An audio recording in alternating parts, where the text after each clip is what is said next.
Guys, dito start tayo sa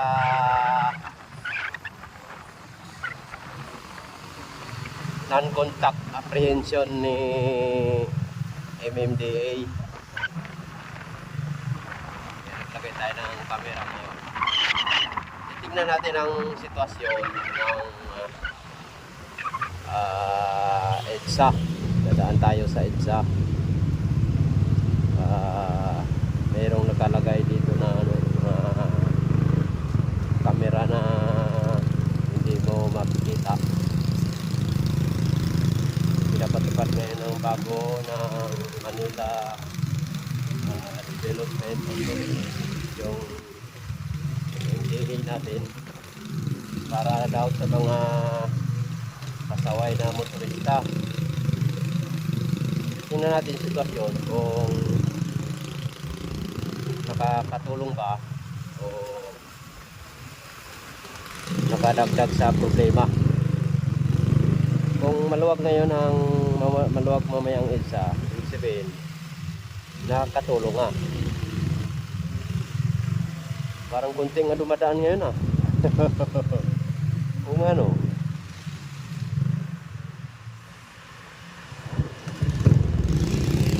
Pero ingat tayo guys, kasi baka mapicturean tayo at magkaroon tayo ng violation. So ayan. Ayun, ito na. Ito na siya guys. Galit-silitsin na yung traffic .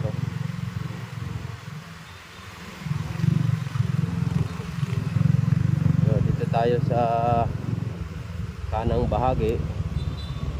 Bawal tayo pumasok sa bike lane. Tapos bawal tayo dumaan sa bus lane. Siyempre ano naman talaga na bawal talaga dumaan sa bus lane.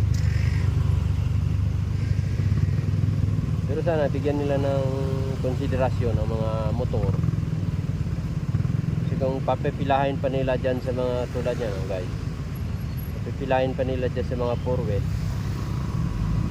Basta ang motor dapat hindi lang talaga dadaan sa mga bike lane, sa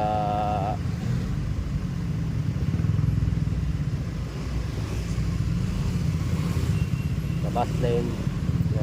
Kaya ang nangyari ganito, hanggang dulo na to guys. Dulo ng EDSA.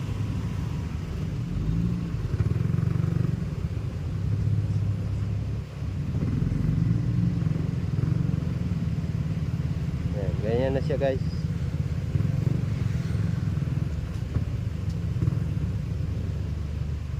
Ganito na ang sitwasyon ng EDSA.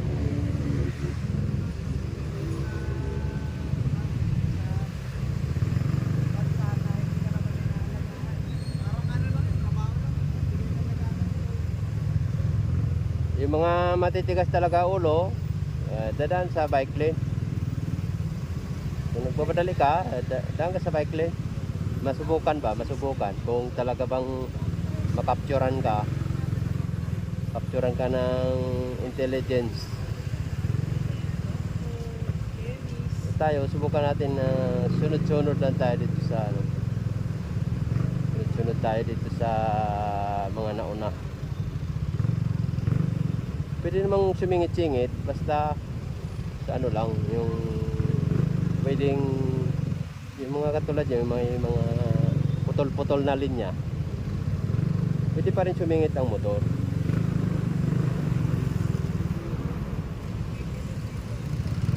Pero sa mga solid line, yung mga solid lane, wag na kayo mangahas kay baka madali talaga.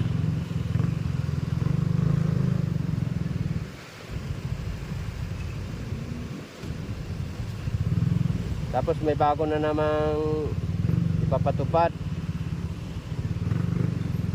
Yung sa EDSA, yung mga motor bawal dadaan sa underpass.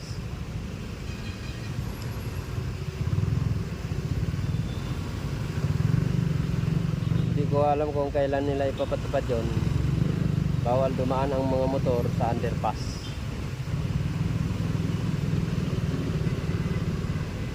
Tayo mo. Yung kotse na yun, oh. Tumapak siya sa bike lane. Pumasok siya sa bike lane. Ewan ko na sa kanya. Kung mapicturean ba talaga yun.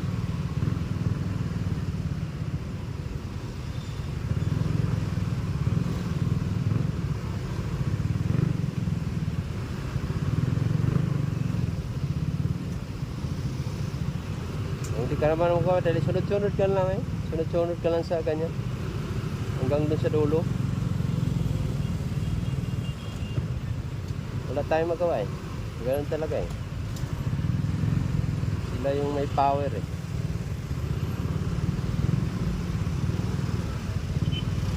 Pero sana sa mga kinaukulan, ang motor, i-consider nila sana sa bike lane. Kasi pares naman yung dalawang gulong yan eh.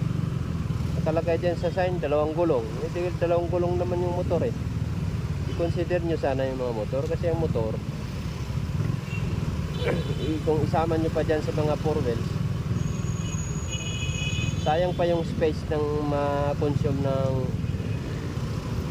mga motor. Tulad yan oh. Kumpul-kumpul na kami dito sa ano. Yung space niya para sa 4 wheels, magagamit pa sana ni yung space, magagamit pa sana ni 4 wheels yung naka-consume ni motor.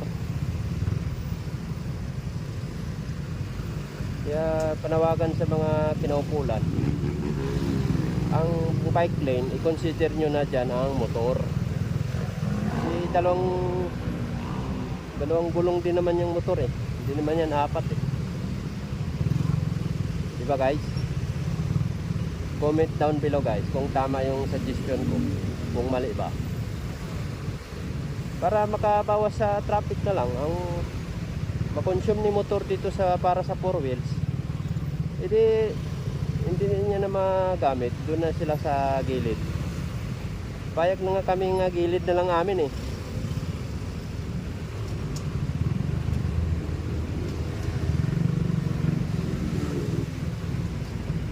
Gilid na lang amin, okay na kami dun.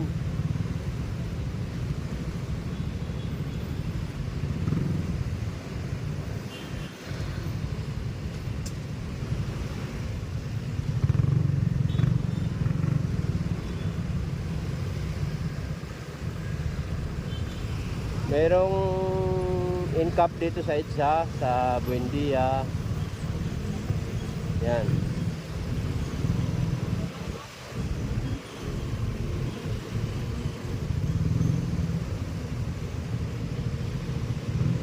Ay mga dumadaan sa EDSA, Buendia, sa Buendia Avenue, Tilpuyat Avenue, huwag na kayong asahan nyo na yung matinding traffic.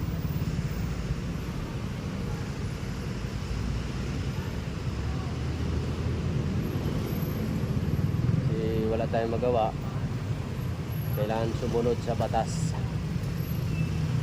trafiko. Diba sir? Yes sir. Yes sir. Sunod sa batas talaga si sir. Kaya bawal ang pulis ngayon.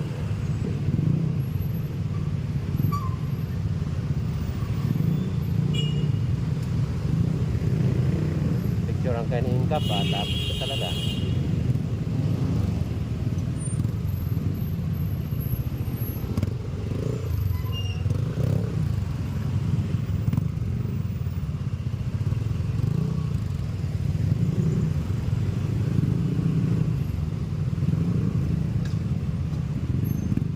Yung ilang kilometro lang sana eh. Abutin ka ng 2 oras eh. 1 kilometro lang, 2 oras bago ka makarating. Eh siyempre takot ka mapicturan. Picturan ka ni Incap, ayari ka na. Ang kalaban mo dito ano eh, artificial intelligence eh.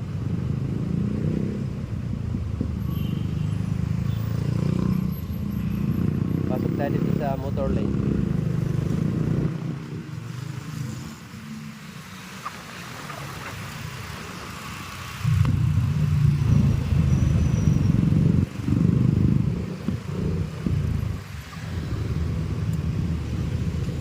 Tayo sa ilalim, traffic na init doon. Magbabaw na lang tayo.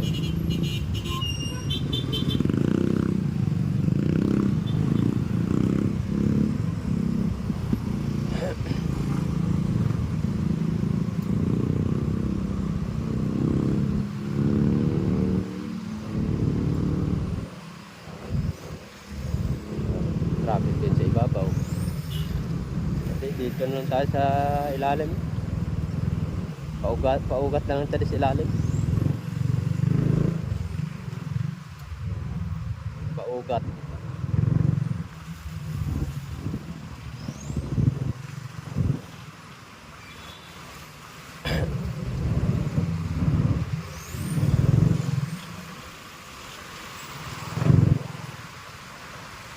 Inang mga dumaan sa bus lane. Tapos kina sila. Ayun, pwede ka ulo. Sige, mira. Yun o, mga bus lane yun o. Sige balaan tala na bus.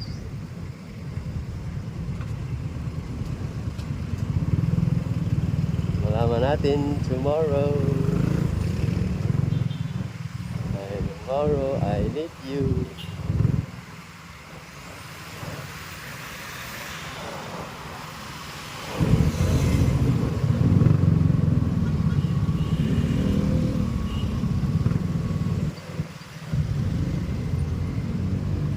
Ay, nako, kapin sa gilid. Laki na pinirwes sa incap. Buisit ka.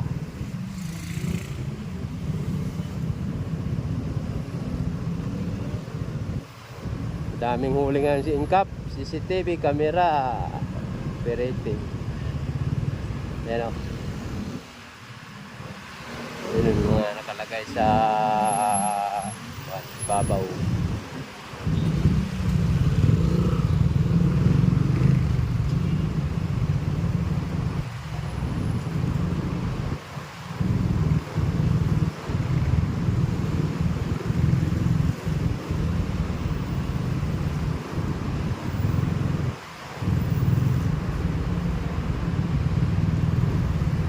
Advice ko na lang sa inyo guys,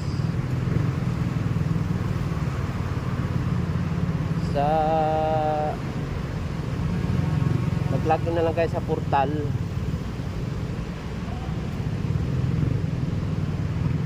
ng LTO para ma-monitor nyo kung may violation kayo.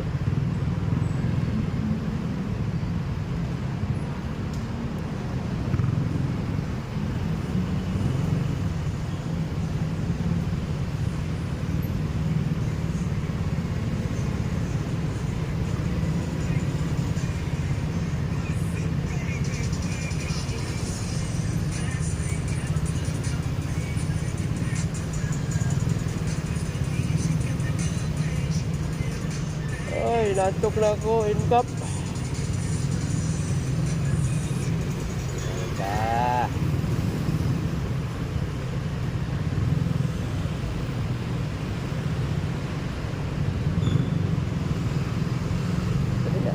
Bahala ka na, incap. Pamicture ka na. Traffic na kayo.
Damo bitaw ta.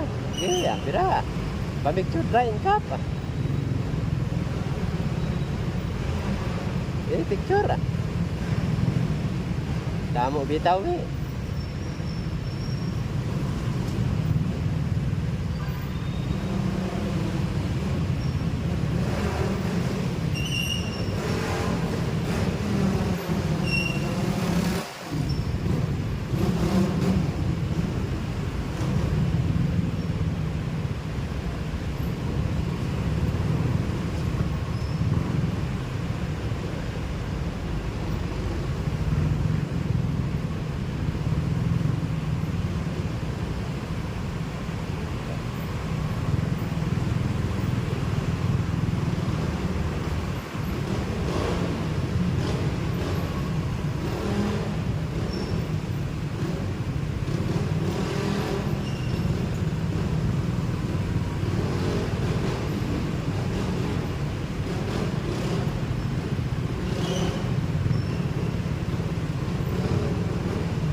ang biyahe.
Incap.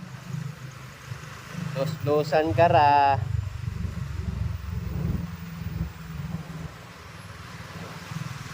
Anong perwisyo ginawa mo? Lalo na ka-traffic ko. Kalitsi-litsi na yung itsa. Mahal ka.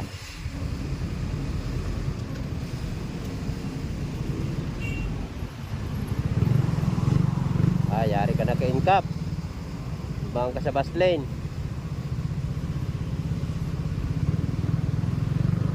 Yung patanga-tanga kaya dakpan ka gin. At pa isa. Yan, incap yan. Yung mga walang alam yan eh. Hindi nila alam yan yung mga nangyayari sa paligid. Oh, incap, bira. Pa isa si Bade. Oh, bira, incap. Dami mong huli ngayon, Kap. Dumaan sa bus lane.